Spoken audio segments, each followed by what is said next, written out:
الحمدللہ وکفا والصلاة والسلام علی عبادہ الذین اصطفیٰ اما بعد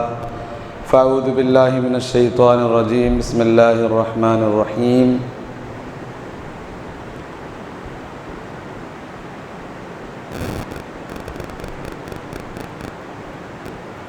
انما یخشی اللہ من عبادہ العلماء وقال النبی صلی اللہ علیہ وسلم ان اللہ یبعث لہذہ الامت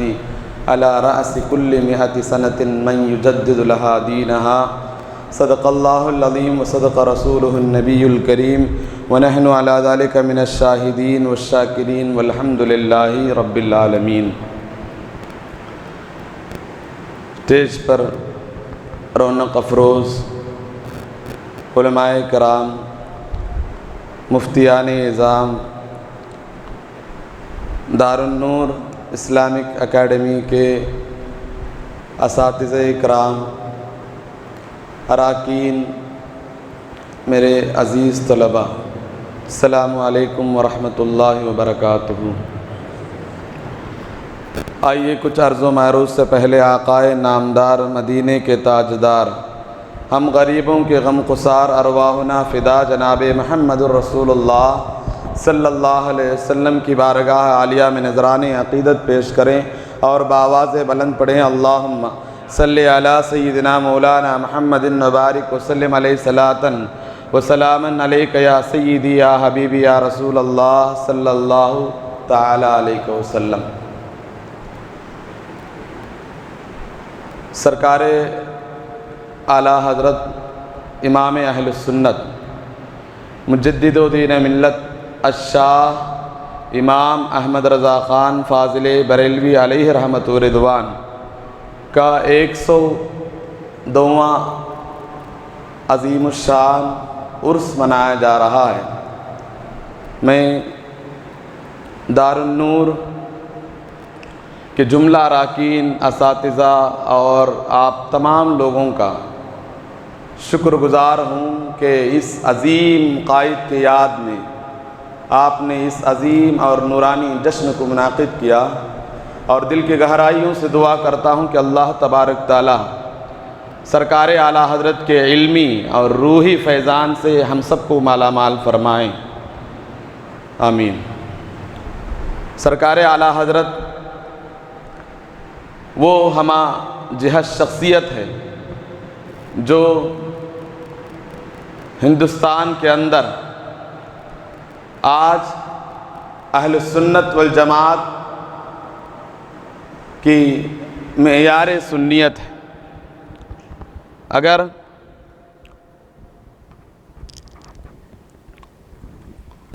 سرکار اعلیٰ حضرت کا وہ زمانہ جب سرکار اعلیٰ حضرت رضی اللہ عنہ کی ولادت ہوئی تھی، شاعر نے بڑے ہی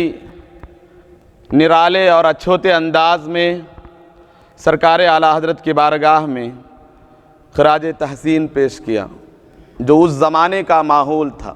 جو میں آپ کے سامنے پیش کرنے جا رہا ہوں۔ شاعر کہتا ہے شرک تھا جب ناز کرنا احمد مختار پر، نکتہ چھیتے لوگ علم سید ابرار پر، ہر ولی ہر غوث کو بے دست و پا سمجھا گیا، یا رسول اللہ کہنے پر تھا فتویٰ شرک کا، کفر پر ایک دن مشیت کو جلال آ ہی گیا، میرے آقا کی محبت کا سوال آ ہی گیا، صورت تسکین کی نکلی دل سیماب سے، ایک کرن پھوٹی اچانک چرپ پر مہتاب سے، اس کرن کو اہل دین احمد رضا کہنے لگے، امت ختم الرسل کا پاسباں کہنے لگے۔ اس کرن نے راہ ایمان کو منور کر دیا، پھول تو ہیں پھول خاروں کو گلوتر کر دیا، اے امام قوم امت کے نگہباں زندہ باد، زندہ باد اے مفتی احمد رضا خان زندہ باد۔ یہ سرکار اعلیٰ حضرت کا زمانے کا عکاسی تھا، جو شاعر نے بڑے ہی اچھے انداز میں، نرالے اور اچھوتے انداز میں، مختصر انداز میں سمجھانے کی کوشش کی ہے۔ یہاں استقبال خطاب میں عزیزم مولانا عبدالرحمن نوری نے بیان کیا کہ جب سرکار اعلیٰ حضرت کی ولادت مبارکہ ہوئی تھی، ہندوستان میں چاروں طرف فتنوں کا زور تھا۔ ایک طرف وہابیت سرکار دو عالم صلی اللہ علیہ وسلم کی شان گٹھانے میں، اور دوسری طرف مرزا غلام احمد قادیانی نے نبوت کا دعویٰ کر کے ایک نئی فتنے کی داغ بیل ڈالی، تو وہیں سے اہل قرآن کا ایک فتنہ اٹھتا ہے، اہل حدیثوں کا ایک فتنہ اٹھتا ہے۔ ایک طرف رافضیت کا حملہ اور ایک دوسری طرف ناصبیت کا حملہ۔ دیکھ رہے ہیں ہر طرف سے حملے، دین پر حملے ہو رہے ہیں۔ کہیں وہابیت کے نام سے حملہ ہو رہا ہے، کبھی دیوبندیت کے نام سے حملہ ہو رہا ہے، کہیں رافضیت کے نام سے حملہ ہو رہا ہے، کبھی ناصبیت کے نام سے حملے ہو رہے ہیں، کبھی قادیانیت کے نام سے حملہ ہو رہا ہے۔ ان تمام حملوں کا اگر کسی فرد واحد نے جواب دیا تو اس مرد قلندر کا نام امام احمد رضا خان فاضل بریلوی علیہ رحمت و رضوان ہے۔ اسی لیے آج بھی الحمدللہ 100 سال گزر گئے، لیکن پورے ہندوستان نہیں، برصغیر و ہند و پاک، بنگلہ دیش اور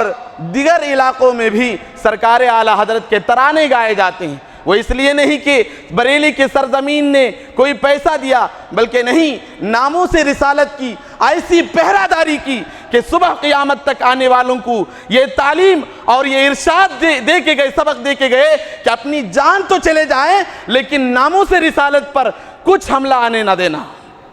سرکار اعلیٰ حضرت اپنے زندگی کن گوشوں کو میں بیان کروں، کبھی بیان نہیں کر سکتا۔ کتنے ایسے لوگ ہیں جو اعلیٰ حضرت کی ذات پر آج بھی یونیورسٹیوں میں اکیڈمک لیول طور پر پی ایچ ڈی کرتے ہیں، ایک گوشوں پر۔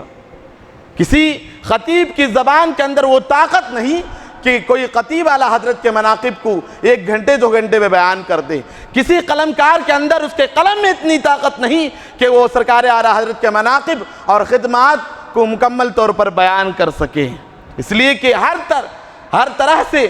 اور دین کی مکمل ایسی پہرے داری، اور یہ ایک مرد قلندر، سب سے بڑی خوبی یہ ہے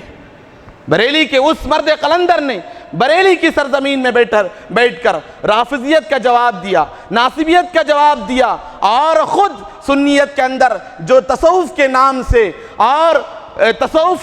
روحانیت کے نام سے عقیدت سے کھلواڑ کیا جا رہا تھا، تو اس کا بھی جو مزارات میں خرافات ہو رہے تھے تو اس کا بھی جواب دے رہے تھے سرکار اعلیٰ حضرت۔ آج عمومی طور پر یہ باور کیا جاتا ہے کہ جو مزارات میں خرافات ہو رہے ہیں، جو سجدے ہو رہے ہیں، جو دیگر چیزیں حرام چیزیں ہو رہی ہے، عورتیں اور مردوں کا اختلاط ہوتا ہے، پورا سرکار اعلیٰ حضرت کے نام پر تھوپا جاتا ہے، نعوذ باللہ۔ سرکار اعلیٰ حضرت کی ذات اس سے بری ہے۔ سرکار اعلیٰ حضرت کا فتویٰ ہے کہ قبروں کے اندر جو مزارات کے اندر جو سجدے ہوتے ہیں وہ سخت حرام ہیں۔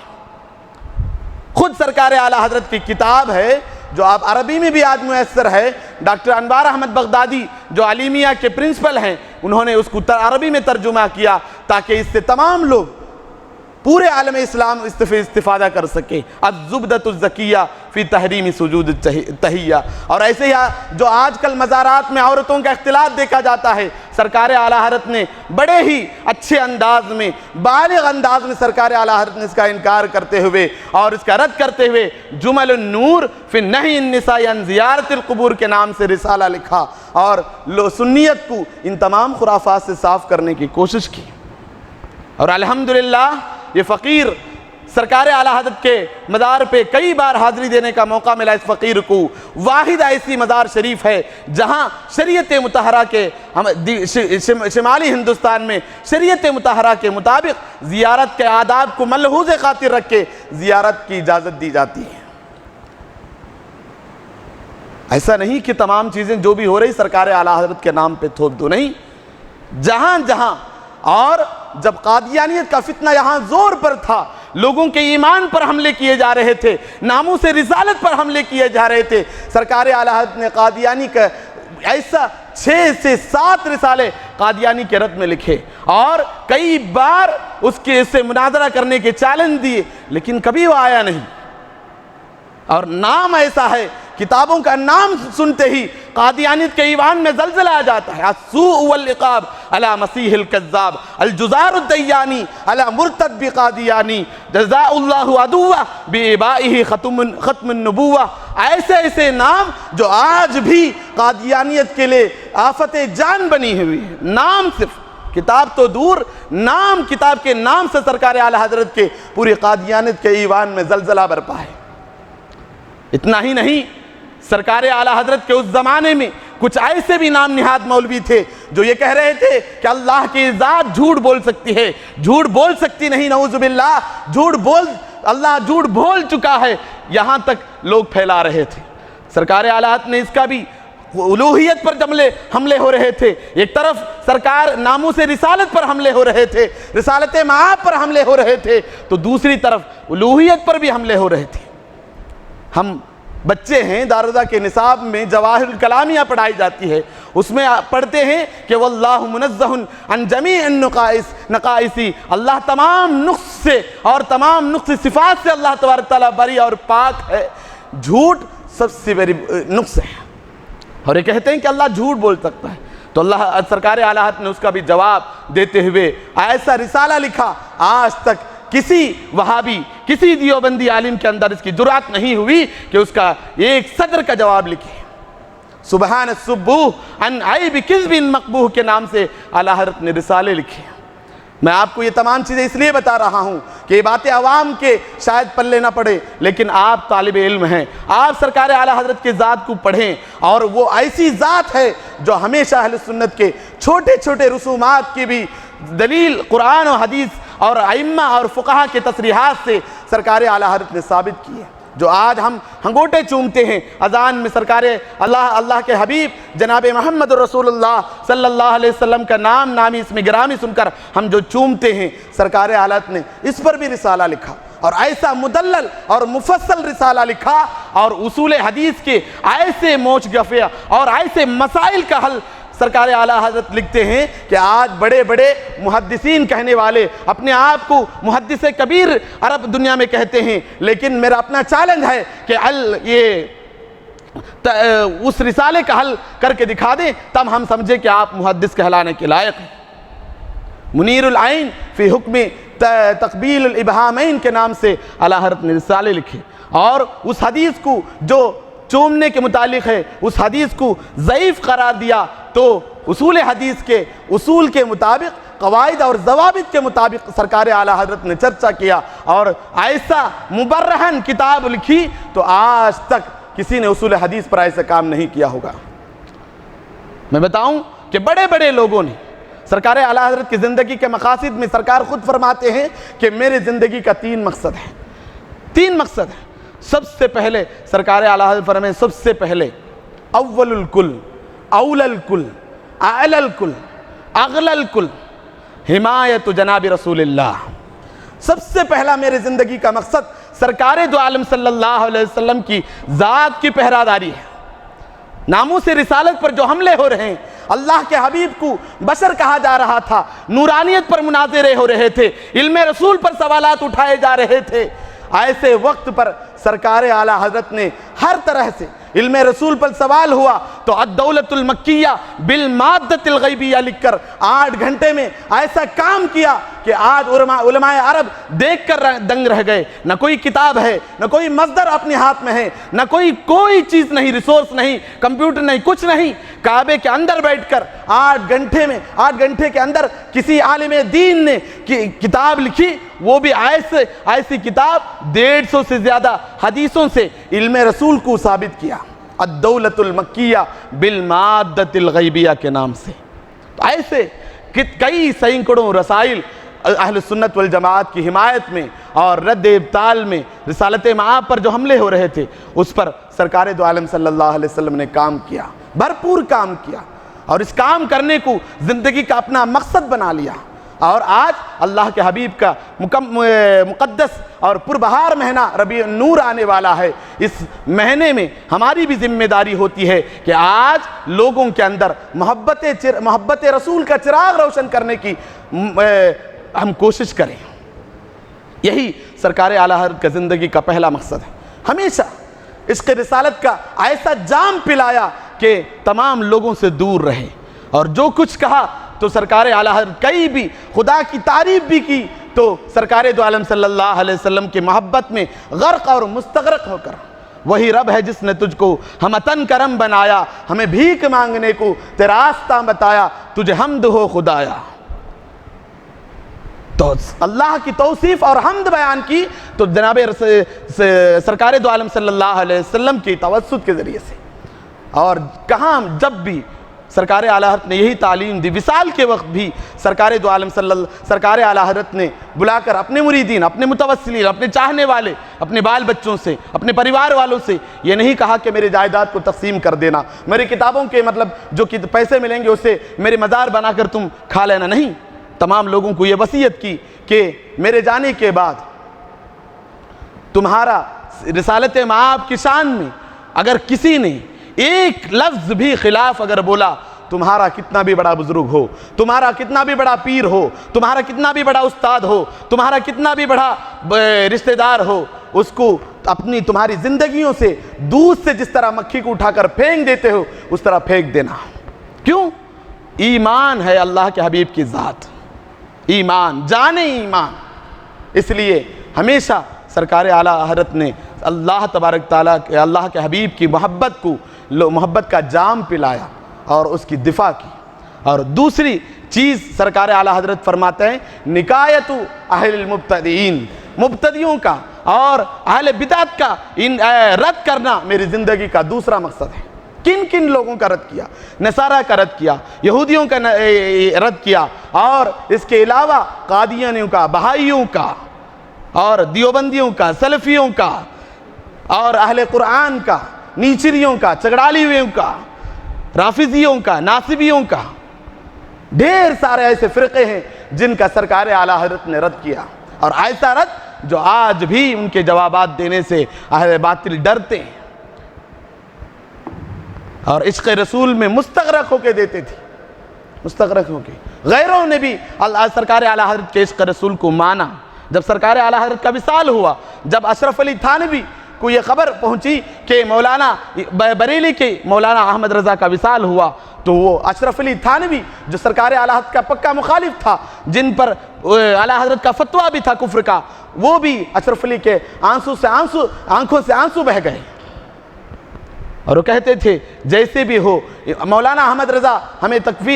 کافر کہتے ہیں، وہ عشق رسالت کی بنا پر کہتے ہیں۔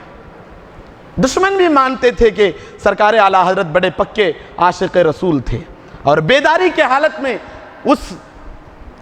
جہان آرا سرکار دو عالم صلی اللہ علیہ وسلم کے اس دل نواز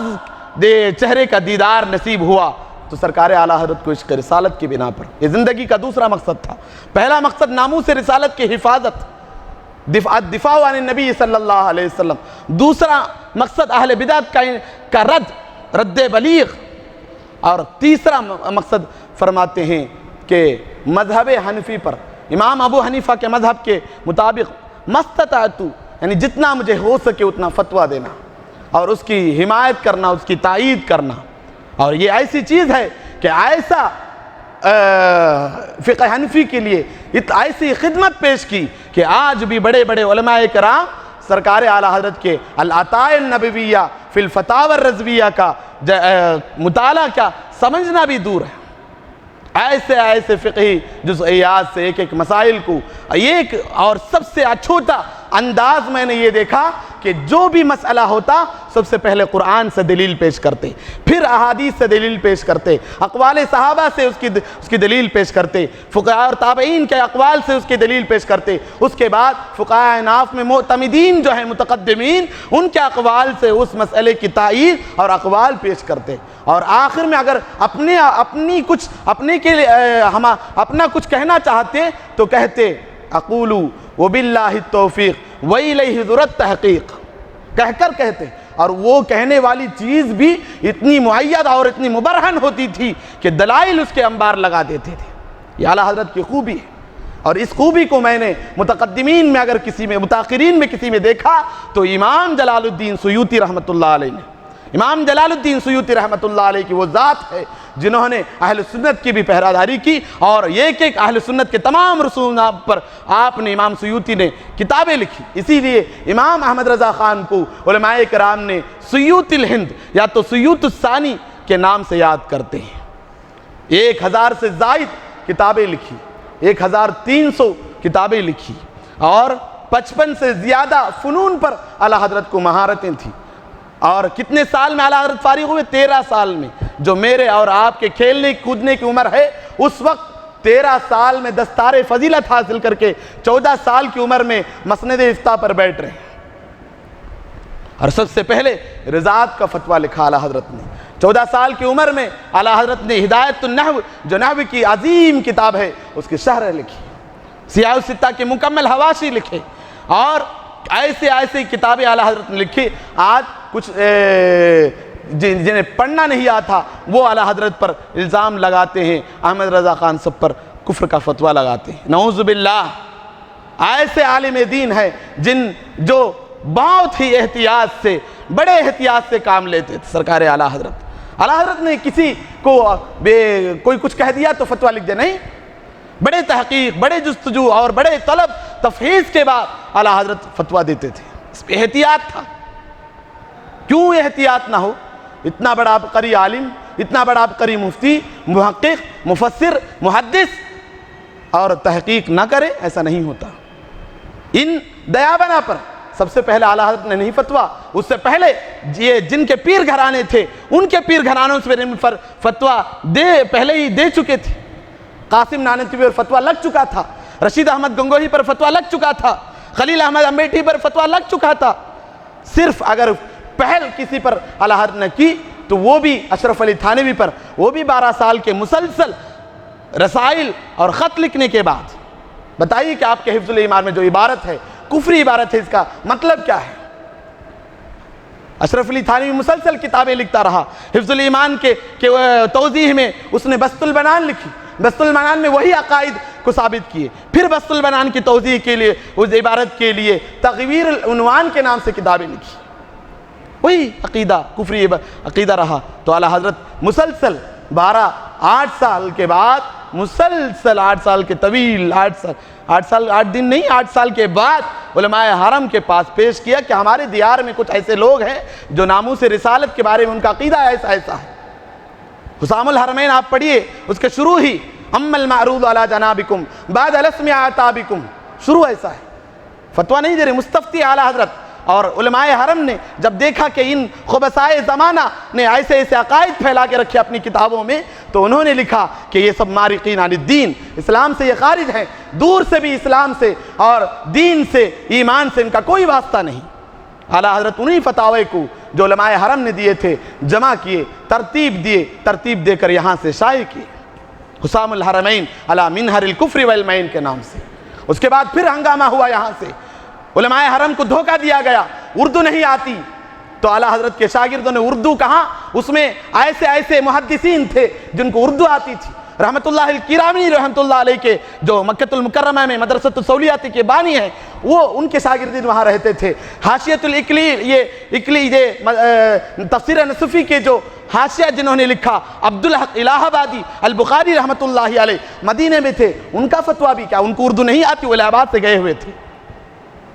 دھوکہ دینے کے لیے۔ اور ایسا افطرا، ایسا جھوٹ جو کبھی کوئی برداشت بھی نہیں کر سکتا، جھوٹ، اردو نہیں آتی۔ اس کے بعد سرکار اعلیٰ حضرت کے خلیفہ حضور شیر بیش اہل سنت علامہ حشمت علی لکھنوی رحمت اللہ علیہ نے پورے ہندوستان سے، کشمیر سے لے کر کنیا کماری تک جتنے اس وقت عبقری علماء کرام تھے، تمام لوگوں سے حسام الحرمین کے تائید اور تقریر حاصل کی۔ 300 سے زائد علماء کرام نے تقریریں لکھی اس زمانے کی، کشمیر سے لے کر کنیا کماری تک، دکن حیدرآباد سے تمام لوگوں نے تائیدیں پیش کی کہ امام احمد رضا خان کا جو فتویٰ ہے ان چاروں پر وہ صحیح ہے، اور قادیانی بھی تھا اس کی زد میں 5، تو 5 پر جو فتویٰ ہے ایک دم صحیح ہے، اس میں کسی طرح کا شک اور شبہ تک نہیں۔ کیا تو یہ تمام لوگوں کو اردو نہیں آتی تھی؟ تو آج کل کے ملا جن کو اردو کا عقیدے کا باب کا کچھ معلوم نہیں، سرکار اعلیٰ حضرت کی ذات پر تنقید کرتے ہیں، فتویٰ دیتے ہیں۔ آپ پڑھیے اللہ امام احمد رضا کے ذات کو، سمجھنے کی کوشش کیجئے کہ اعلیٰ حضرت کس وجہ سے فتویٰ دیے۔ اور میں بتاؤں کہ میرا اپنا تجربہ بتا رہا ہوں کہ آج پورے ہندوستان میں آپ جا کر دیکھیے، کرناٹک میں ہی ہبلی، دھارواڑ، ہانگل، شیرور، بیدر، اس کے اوپر چلے جائیے، وہاں سب سنیت اور تمام چیزیں جو خدمتیں ہیں سرکار اعلیٰ حضرت کے ذات اور دیگر علماء کرام کی بھی خدماتیں ہیں۔ تو یہ سرکار اعلیٰ حضرت کے علمی خدمات ہیں۔ اب تمام سرکار اعلیٰ حضرت کے ذات کو زیادہ سے زیادہ پڑھنے کی کوشش کریں، سمجھیں اور ان کی کتابوں سے استفادہ حاصل کریں۔ ایسا نہیں کہ ہم عروس منا لیے، تقریر سن لیے، نعتیں سن لیے، پروگرام ختم ہو گیا، ختم نہیں۔ ان کی کتابوں سے استفادہ کریں، امام سیوطی کی کتابوں سے استفادہ کریں، سرکار اعلیٰ حضرت کی کتابوں سے استفادہ کریں۔ اور میں بتاؤں کہ ڈاکٹر انوار احمد بغدادی کے ایک سرکار اعلیٰ حضرت کی سماع موتیٰ پر ایک کتاب ہے، مردے سنتے ہیں یا نہیں، قبر میں جو مردے ہیں وہ سنتے ہیں یا نہیں، اس پر سرکار اعلیٰ حضرت کی کتاب ہے، حیات المواد فی بیان سماع الاموات کے نام سے۔ اس کو ڈاکٹر انوار احمد بغدادی نے عربی میں ترجمہ کیا، جو آج دمشق سے، بیروت سے، متعدد مطابع سے، عالم عرب کے مشہور مطابع سے وہ کتابیں چھپی، لیکن آج اس کی کاپیاں ملنا مشکل ہے۔ اتنی مدلل کتاب اگر کسی نے لکھی تو سرکار اعلیٰ حضرت نے، ایسے ڈھیر سارے علم جفر پر، اور آج کل علم جفر کوئی جانتا تک نہیں۔ مولا علی امیر المؤمنین حضرت علی رضی اللہ عنہ کے سلسلہ بسلسلہ سادات اکرام سے جو علم آیا تھا، علم جفر، وہ تک خود اپنے وہبی طور پر سرکار اعلیٰ حضرت کو علم حاصل ہوئے، ایسے علم جس کا نام، جن کے اصطلاحوں سے تک ہم واقف نہیں۔ اس لیے میری گزارش ہے آپ تمام لوگوں سے، آپ طالب علم ہیں، طلابان علوم نبویہ ہیں، اس لیے آپ سرکار اعلیٰ حضرت کی کتابوں کا مطالعہ کریں، اعلیٰ حضرت کے علمی جلالت کو سمجھیں۔ کرامتیں یہ تمام چیزیں اپنی جگہ پر، لیکن سب سے زیادہ ایک عالم دین کی علمی خدمتیں ہیں جو صبح قیامت تک باقی اس عالم کو رکھتی ہے۔ امام سیوطی کو، امام غزالی کو، امام سبکی کو، امام غزالی کو، ان تمام ائمہ کرام کو ہم اس لیے یاد رکھتے ہیں کہ ان کی خدماتیں، ان کی علمی خدمتیں، ان کی علمی ثروتیں ہمارے پاس موجود ہے۔ اور آج اسی طرح سرکار اعلیٰ حضرت کو میں اور آپ اس لیے ہم یاد کرتے ہیں کہ ان کی علمی خدماتیں، اس لیے اللہ تبارک تعالیٰ سے دعا ہے کہ رب قدیر ہم سب کو سرکار اعلیٰ حضرت کے علمی فیضان سے مالا مال فرمائیں اور حقیقی طور پر اہل سنت کا خادم بنائیں، اور سنیت اور وہابیت اور ان تمام فرقوں کے مفصل پڑھنے اور اس کے حقائق تک ہمیں پہنچنے، اور جو سرکار اعلیٰ حضرت کے جو 3 مقاصد ہیں ان میں سے 2 مقصد تو آپ اپنا ہی سکتے ہیں، ایک رسالت معاب کی ذات سے دفاع، اور دوسرے اہل بدعت کا رد بلیغ۔ اللہ تبارک تعالیٰ سے دعا ہے کہ دیگر علماء کرام بھی ہیں اور نعت بھی ہونی ہے، تو اللہ تبارک تعالیٰ سے دعا ہے کہ رب قدیر ہم سب کو سرکار اعلیٰ حضرت کے علمی فیضان سے مالا مال فرمائیں، اور ان کی طرح ہم سب کو دین اور اہل سنت کی خدمت کرنے اور ان کے مسلک پر، ان کی تعلیمات پر استقامت عطا فرمائیں۔ وما علینا الا البلاغ۔ السلام علیکم ورحمۃ اللہ وبرکاتہ۔